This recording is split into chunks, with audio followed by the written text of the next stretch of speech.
Hi, we're Team 35, constantly inconsistent.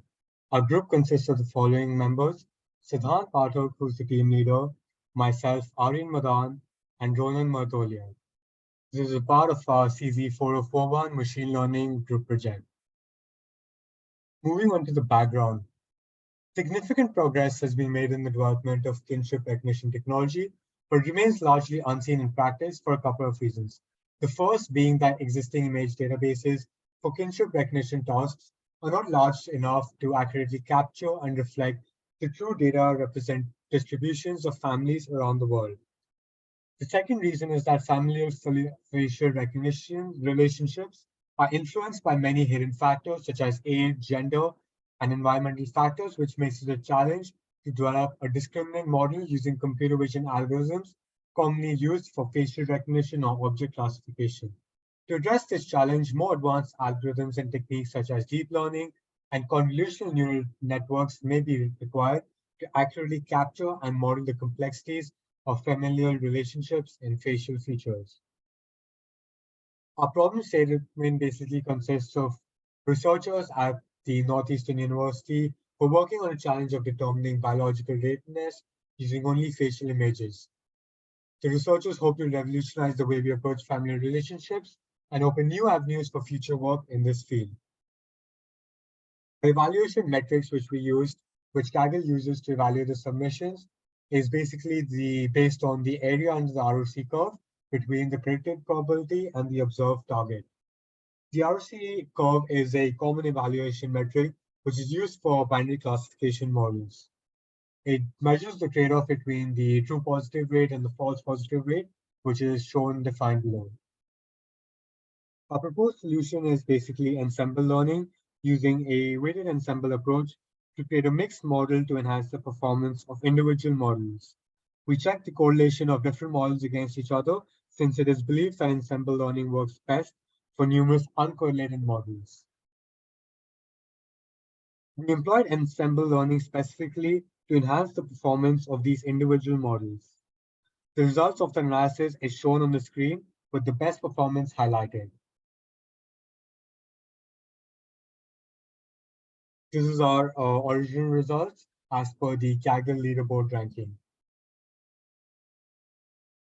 We used about 12,000 images in the training and validation set, 5,000 images for the test set, and 224 by 224 number of pixels with 3 channels.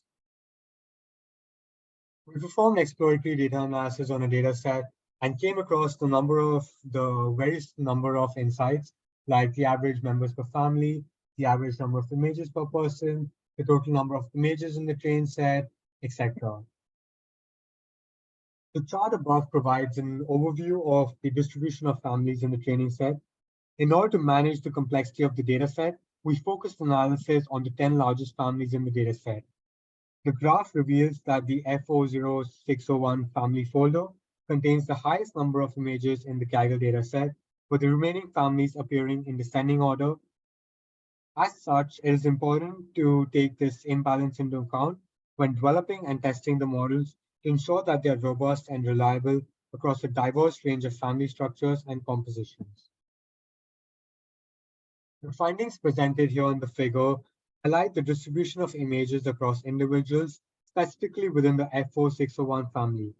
These figures reveal that individuals within the Royal British family have the highest number of photographs in the training set, with Prince William having the highest number of images at 95, followed by Queen Elizabeth II with 82 images, and so on.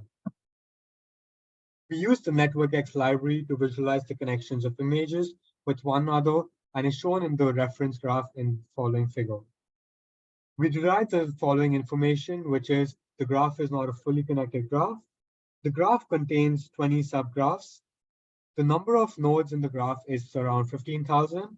The number of edges is close to 29,000. Lastly, the average degree of a node is about 1.94, which is close to 2. Use the following approach, starting off with a simple ML approach using SVM and random forest, and then for the second part where we move on to a more deep learning approach.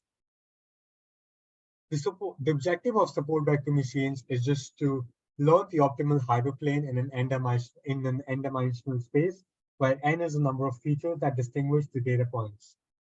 The four-vector machine can handle both linear and non-classification problems and effectively classify data even in high-dimensional spaces. Moving on, random forest is a supervised learning algorithm which is used for both classification and regression models. It's an ensemble method designed for decision tree classifiers. In this algorithm, many trees are grown and each tree is trained on a different subset of the training data using bootstrapping. The predictions from all the trees are then aggregated to obtain the final prediction. Moving on to our Siamese neural networks, as we had previously mentioned, this is going to be our proposed architecture. Moving forward, we'll be focusing on the base feature extractors. This is just a diagram which further illustrates our Siamese neural networks architecture.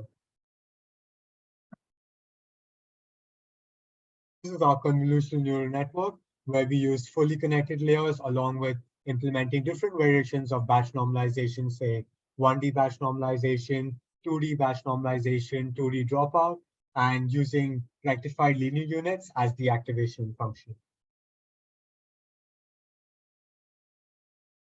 The VGG phase is developed by the Visual Geometry Group at the University of Oxford. It is based on the VGGNet architecture with 16 convolutional layers and 3 fully connected layers. It is trained on large data sets of face images for high accuracy face recognition. It performs well on face verification, identification, and facial expression recognition. It consists of pre-trained models with 3.31 million images of close to 900,000 subjects with large variations in age, illumination, ethnicity, pose, and profession. It is evaluated on benchmark face recognition datasets, which is effective at generating generalized features from images. Moving on, BestNet50 is a convolutional neural network architecture which consists of 48 convolutional layers, 1 max pool layer, and 1 average pool layer. It uses a bottleneck design for the building block, which reduces the number of parameters and matrix multiplications through one-by-one convolutions, making it a deep model with an important property of the number of layers. Tables shows the hyperparameter settings which we chose. We trained our model for 200 epochs. We chose a loss function as a cross entropy loss. Our learning rate was 10 to the power minus 3, which is commonly used as a starting point for deep learning models and allows gradual adjustments to weights for better convergence and accuracy.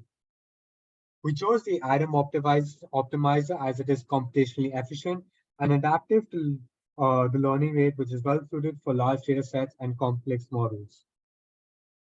Lastly, the scheduler we used is the reduced LR-RON plateau, which reduces the learning rate if validation loss stops improving and helps model converge better for higher accuracy. As previously mentioned, the ensemble learning combines predictions of multiple models to improve the performance. The weights reflect the importance of each model and can be chosen based on the performance on the validation set. This is a diagram which depicts the dependencies and how different individual models come together to form a final ensemble model with significantly higher accuracy than the base models. Lastly, moving on to our conclusion, we combine the ResNet50 and the VGG phase architectures with CNNs or convolutional neural networks.